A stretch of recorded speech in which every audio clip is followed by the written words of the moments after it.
Assalamualaikum warahmatullahi wabarakatuh. Alhamdulillahi rabbil alamin. Hamdan kathiran tayyiban mubarakan fih. Kama yuhibbu rabbuna wa yardah. Ashhadu an la ilaha illallah wahdahu la sharika lah. Wa ashhadu anna Muhammadan abduhu wa rasuluh. Amma ba'd. Pertama-tama marilah kita panjatkan puji dan syukur kita kehadrat Allah Subhanahu wa taala yang telah melimpah ruahkan berbagai karunia-Nya kepada kita, baik berupa nikmat sehat wal afiyah, nikmat panjang umur, dan terutama sekali nikmat yang paling penting di antara nikmat-nikmat yang lainnya adalah nikmatul iman wal Islam. Salawat dan salam semoga tercurahkan kepada paduka alam yang mulia Rasulullah sallallahu alaihi wasallam. Rekan-rekan sekalian, sebagian di antara ikhwah dan akhwat ada yang merasa mengganjal di pikirannya. Ada yang merasa enggan untuk meminta diruqyah. Padahal kondisinya sangat membutuhkan peruqyahan. Ya. Padahal keadaannya sangat butuh untuk diruqyah. Ya. Akan tetapi karena sebagian di antara mereka beranggapan bahwa dengan minta diruqyah maka dia tidak akan masuk ke dalam golongan sebagaimana yang dimaksud adalah golongan 70.000 golongan. 70.000 golongan yang tidak akan masuk surga tanpa siksa dan tanpa hisab. Lalu bagaimanakah duduk persoalan dalam hal ini? Baik, pada kesempatan ini saya akan mencoba untuk membahas dasar hukum orang yang mengatakan bahwa meminta diruqyah merupakan sesuatu yang perkara yang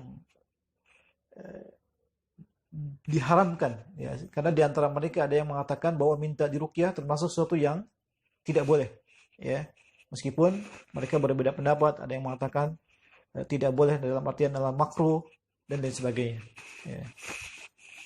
Baik, rekan-rekan sekalian,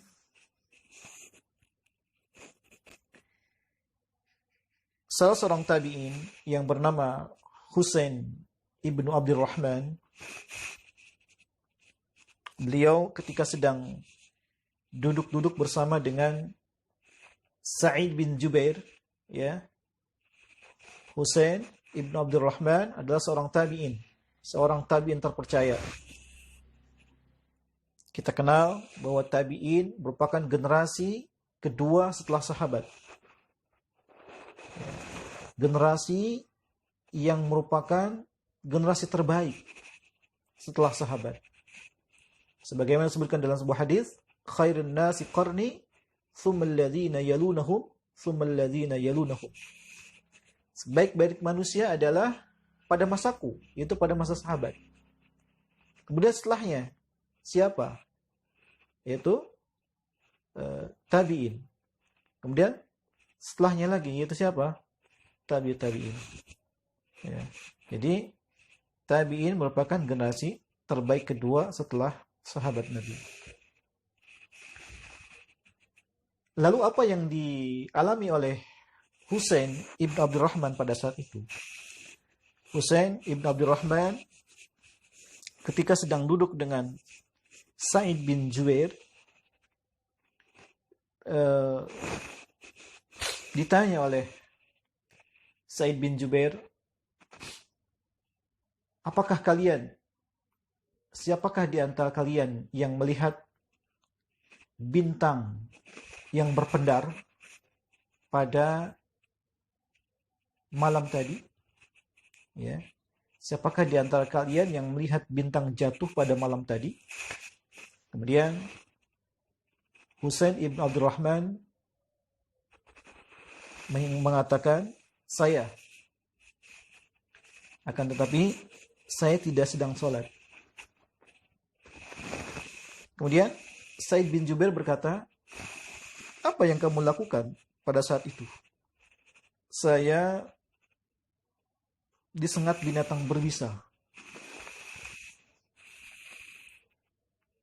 Kemudian, apa yang kamu lakukan setelah disengat binatang berbisa? Ya, intinya seperti itu pertanyaannya. Ya, apa yang kamu lakukan? Ya, kemudian Husain bin Abdurrahman mengatakan, saya meminta diruqyah. Ya. Kemudian Sa'id bin Jubair bertanya, apa yang mendorong kamu untuk melakukan hal itu?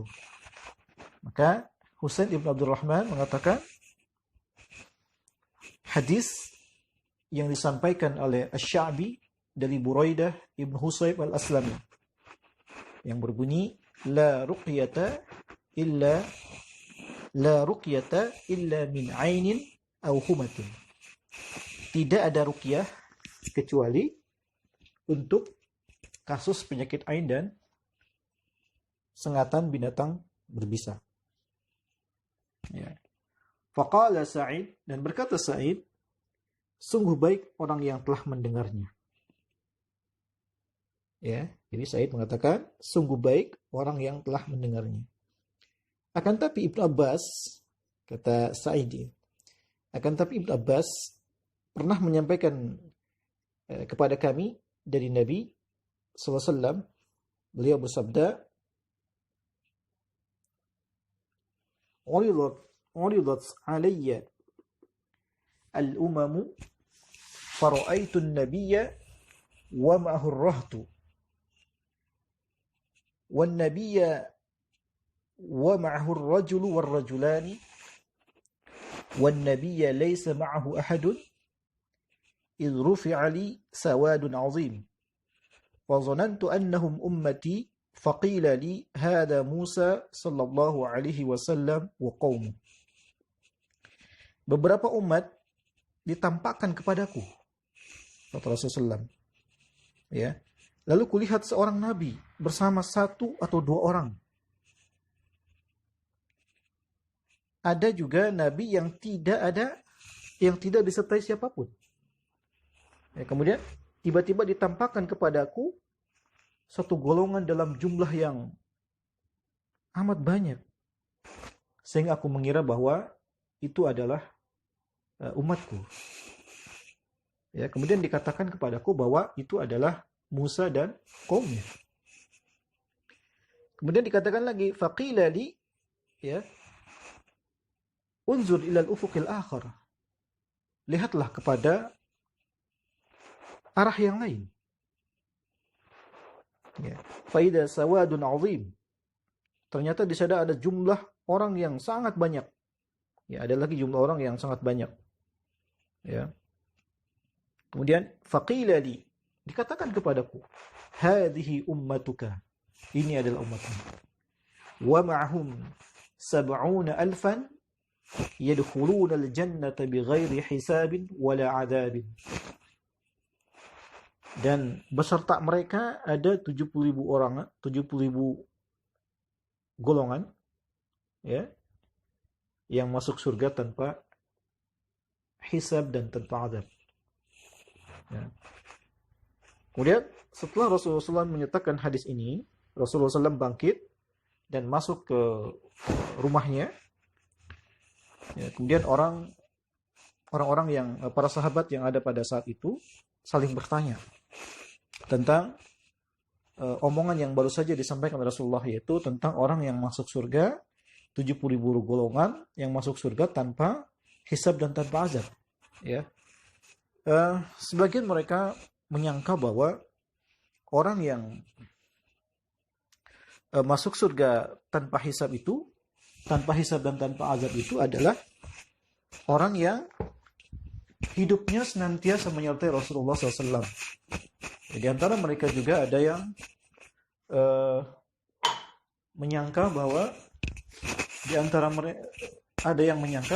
orang yang masuk surga tanpa hisab dan tanpa azab adalah orang yang terlahir dalam keadaan Islam, dalam keadaan Muslim, dan wafat dalam keadaan Muslim juga, ya. Begitu seterusnya, di antara sahabat ada yang berpandangan lain, ya. Nah, kemudian Rasulullah keluar dari rumah dan bertanya kepada para sahabat yang sedang memperbincangkan tentang omongan Nabi itu, ya, apa yang kalian perbincangkan, kata Rasulullah SAW. Kemudian para sahabat mengatakan bahwa kami sedang memperbincangkan apa yang kau katakan tadi, yaitu tentang orang yang masuk surga tanpa hisab dan tanpa azab. Ya, kemudian apa jawab Nabi? Nabi mengatakan bahwa orang yang masuk surga tanpa hisab dan tanpa azab adalah humul ladzina la yastarqun wa la yaktawun wa la yatatayyarun wa ala rabbihim yatawakkalun. Ya, mereka adalah orang yang tidak minta diruqyah dan juga tidak berobat dengan kai. Kai itu adalah sejenis pengobatan dengan sundutan api, ya, sundutan api. Jadi api pakai besi panas biasanya dibakar, kemudian disundutkan kepada yang luka. Nah, itu pengobatan yang ada pada saat itu, pada zaman Nabi, gitu kan. Akan tapi juga pada zaman sekarang juga ada pengobatan kai, tapi sudah dimodifikasi sedemikian rupa, artinya tidak menggunakan besi panas, ya, hanya sebatas ditekan-tekan begitu saja dengan besi. Ya. Insya Allah kalau caranya seperti ini, insya Allah tidak dimakruhkan. Yang dimaksud dalam hadis ini adalah pengobatan kai dengan sundutan api, ya, besi dipanaskan kemudian ditempelkan ke luka. Nah, itu yang dimakruhkan. Gitu. Kemudian wala yatatayyarun, dan juga tidak tatayyur. Ya, tidak tatayyur, menganggap sial terhadap sesuatu yang tidak ada dasarnya. Misalkan ketika dia bepergian sesuai dengan arah burung, arahnya kemana, gitu kan. Nah, ini adalah tatayyur yang mengkaitkan dengan hal-hal yang tidak jelas dasar hukumnya. Ya. Wa ala rabbihim yatawakkalun, dan kepada Rabbnya lah mereka bertawakal. Ya, hadis ini diriwayatkan oleh Imam Bukhari dan Muslim. Nah, kemudian mendengar ucapan Nabi itu, Ukasyah bin Mihsan berdiri dan berkata, berdoalah kepada Allah agar aku dijadikan bagian dari mereka. Ya, dia meminta kepada Rasulullah SAW untuk berdoa kepada Allah agar aku dijadikan bagian dari mereka, bagian dari 70.000 golongan itu. Ya. Dan Rasulullah berkata, engkau termasuk golongan mereka. Ya. Nah, kemudian yang lain pun berdiri dan berkata seperti apa yang dikatakan oleh Ukasyah bin Mihsan. Ya. Kan tapi Rasulullah menjawab, engkau telah didahului oleh Ukasyah. Gitu. Rekan-rekan sekalian, di dalam Sahih Muslim, ya, di dalam kitab Sahih Muslim disebutkan juga bahwa tidak hanya orang yang meminta diruqyah, tidak hanya orang yang meminta diruqyah yang tidak termasuk ke dalam 70.000 golongan ini. Akan tapi orang yang meminta diruqyah pun termasuk. Ini di dalam Sahih Muslim dikatakan seperti itu. Akan tapi pendapatnya ini dibantah oleh Ibnu Taimiyah, ya, Syekhul Islam Ibnu Taimiyah. Ya, beliau mengatakan bahwa ini kata la yarqud, orang yang meruqyah, atau ya tambahan orang yang meruqyah, atau anggapan orang yang meruqyah pun termasuk, ini merupakan tambahan dari perawi hadis.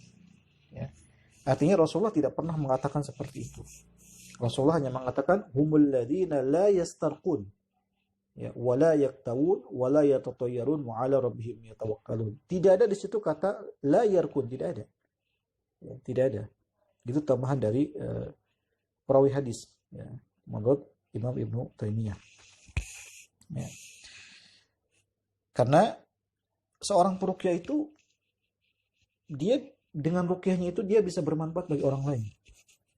Ya, bagaimana mungkin dia dikatakan sebagai orang yang masuk 70.000 golongan yang tidak akan masuk surga tanpa hisab dan tanpa azab, sementara eh, perbuatan dia adalah sesuatu yang mulia, yaitu menolong orang lain.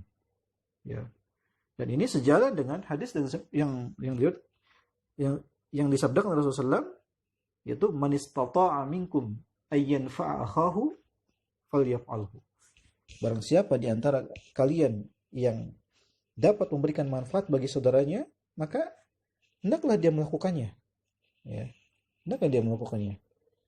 Jadi jelas, melakukan ruqyah merupakan bagian dari perbuatan menolong orang lain, dan tentu saja ini adalah perbuatan yang mulia, yang tidak bertentangan dengan syariat. Ya. Kemudian, rekan-rekan sekalian,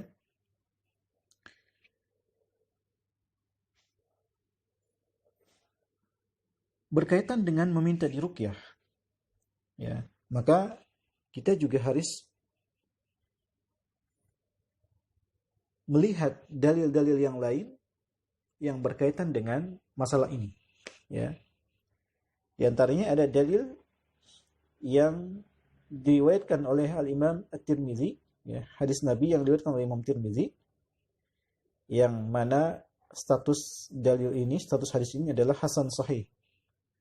Ya, Rasulullah,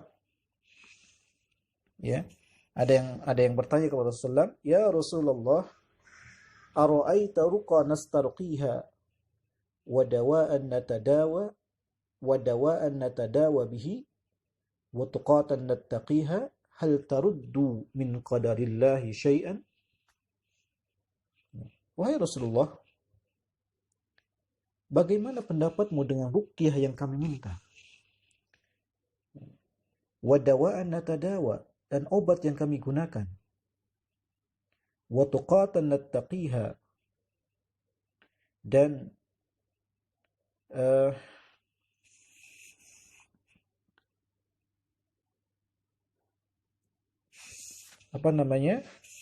hal apakah ini termasuk menolak takdir? Ya, apakah yang termasuk menolak takdir? Jadi ada orang yang bertanya kepada Rasulullah, apakah ruqyah yang kami minta dan obat yang kami konsumsi merupakan sesuatu yang dikategorikan sebagai menolak takdir, sebagai perbuatan menolak takdir? Maka jawab Rasulullah, hiya min qadarillah. Ya. Semua itu merupakan takdir Allah juga. Ya. Dalam konteks ini, orang yang meminta diruqyah sesungguhnya masuk ke dalam kategori mencari kesembuhan, bukan menolak takdir. Ya, sebagaimana kalau kita sakit, kita datang ke dokter, berobat. Nah, ini merupakan upaya, ya, bukan menolak takdir. Ya, kita dalam rangka mencari kesembuhan. Ya, sebab tawakal yang hakiki adalah tawakal yang sesuai dengan ikhtiar. Ya. Bukan pasif. Ya. Kita berusaha semaksimal mungkin supaya supaya kita mendapatkan kesembuhan atas apa yang kita rasakan, atas apa yang kita keluhkan. Ya. Ini satu hal yang mubah, ya, satu hal yang tidak dilarang dalam Islam. Ya. Dan juga Al-Imam Abdurrahman Al-Mubarakpuri mengatakan, ya, bahwa kebolehan tentang diruqyah ini juga sesuai dengan hadis, yaitu yang berbunyi istarqu laha fa inna biha nazrah. Ya, minta ruqyahlah untuknya, sebab sesungguhnya pada dirinya ada sihir pandangan. Ya. Artinya, kata Imam Al-Mubarakpuri, carilah orang yang dapat meruqyahnya. Ya. Selama ruqyah ini tidak bertentangan dengan syariat, tidak mengandung unsur kesyirikan, maka tidak mengapa dilakukan ruqyah.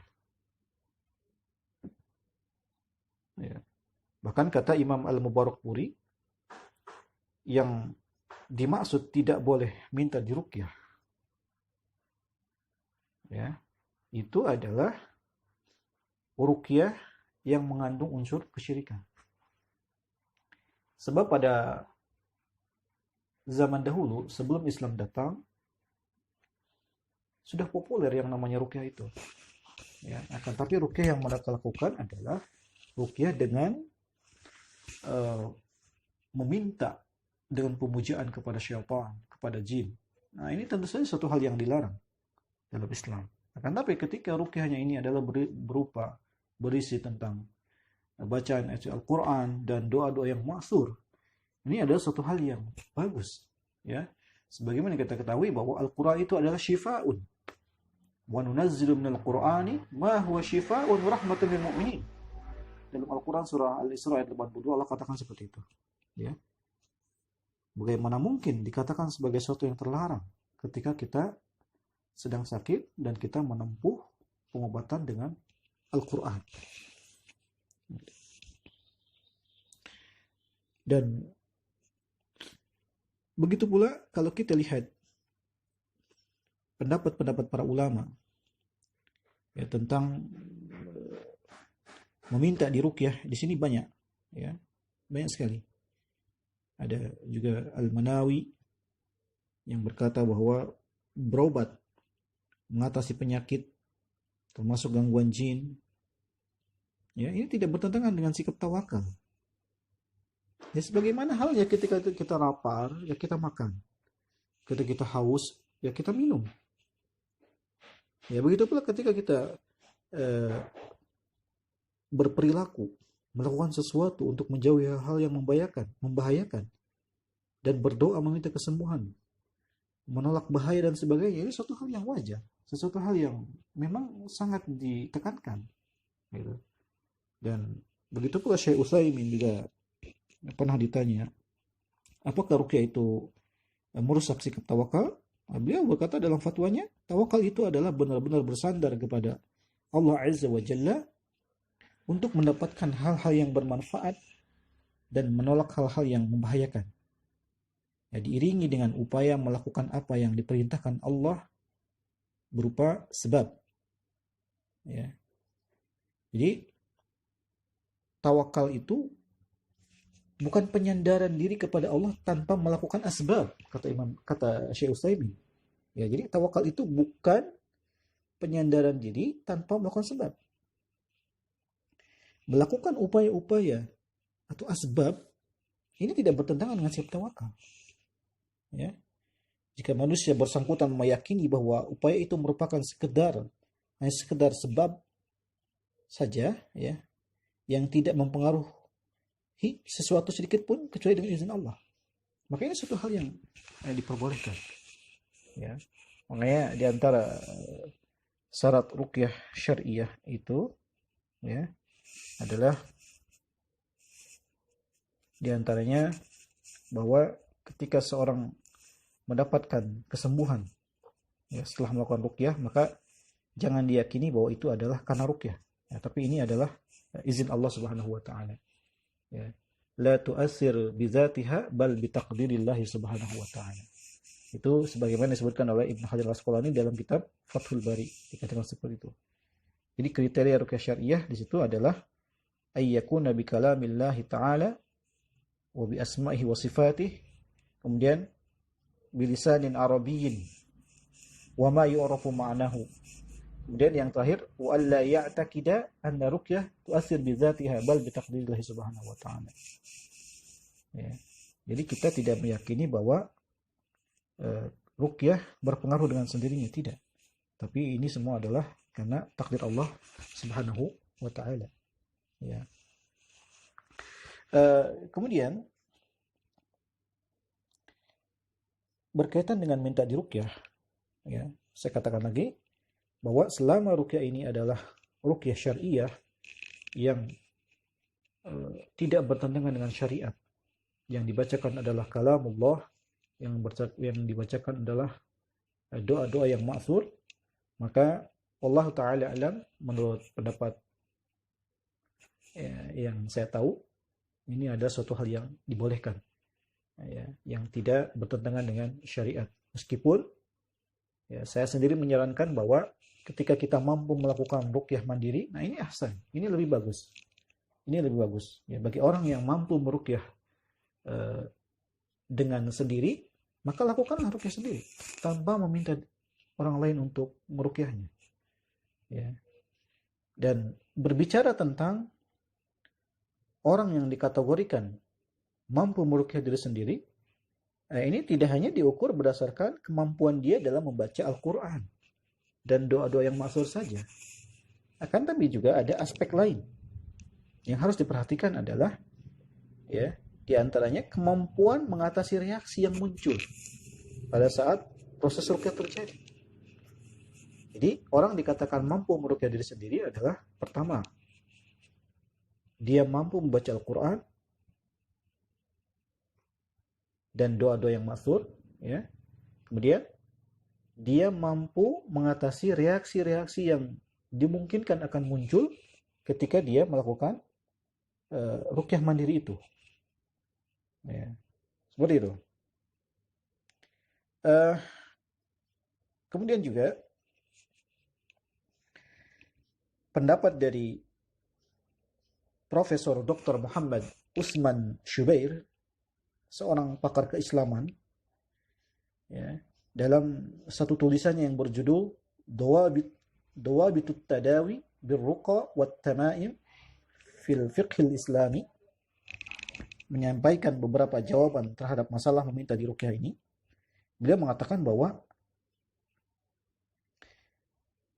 ada sebagian ulama yang membuat syubhat seputar ruqyah syariah.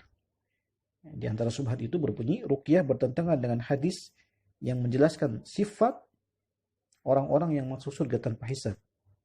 Beliau mengemukakan beberapa komentar yang perlu ditambahkan di sini. Di antaranya adalah bahwa kata dari la yastarqun yang terdapat dalam hadis Bukhari Muslim tadi adalah, ini dapat ditafsirkan dengan ruqyah jahiliyah, ya, sebagaimana saya jelaskan tadi, yang mengandung unsur kesyirikan, sihir dan kata-kata yang tidak dipahami. Ya, jadi ketika orang melakukan ruqyah atau meminta diruqyah dengan ruqyah syar'i, ya insya Allah dia akan masuk surga tanpa hisab, kalau memang dia layak untuk mendapatkannya. Ya. Dan kemungkinan ulama yang mengatakan bahwa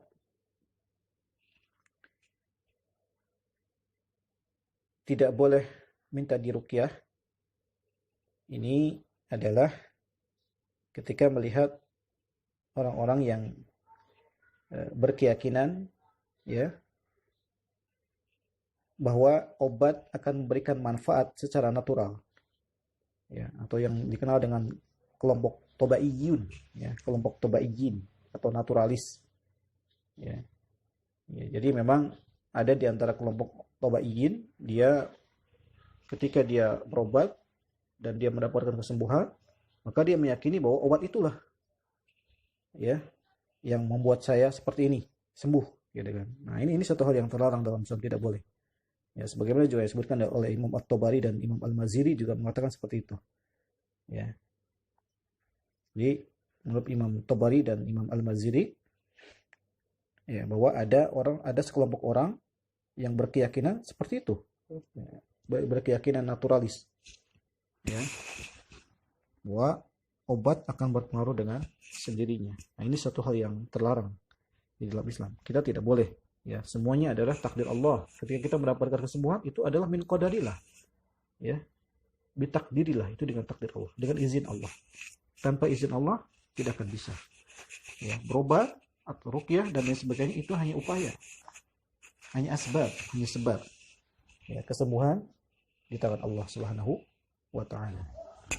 Jadi kesimpulannya adalah bahwa tidak boleh meminta diruqyah di dalam hadis yang disebutkan dalam hadis Bukhari dan Muslim. Kata para ulama, adalah maksudnya ruqyah yang tidak syar'i. Ruqyah yang mengandung unsur kesyirikan. Ya. Dan orang yang berkeyakinan bahwa ruqyah berpengaruh dengan sendirinya. Ini suatu hal yang tidak diperbolehkan dalam Islam. Ya. Jadi sekali lagi saya katakan bahwa ketika kita menempuh ruqyah syariah dan kita mendapatkan kesembuhan, kemudian kita tidak meyakini bahwa ruqyah inilah yang berpengaruh dengan sendirinya, ya, maka insya Allah kita, meskipun kita minta diruqyah, insya Allah kita akan masuk surga tanpa hisab, tanpa azab, jikalau kita memang layak untuk memasukinya. Wallahu ta'ala a'lam. Mungkin ini yang dapat saya sampaikan. Kurang lebihnya mohon dimaafkan. Subhanakallahumma bihamdik, asyhadu an la ilaha illa anta, astaghfiruka wa atubu ilaik. Wabillahi taufiq wal hidayah. Wassalamualaikum warahmatullahi wabarakatuh.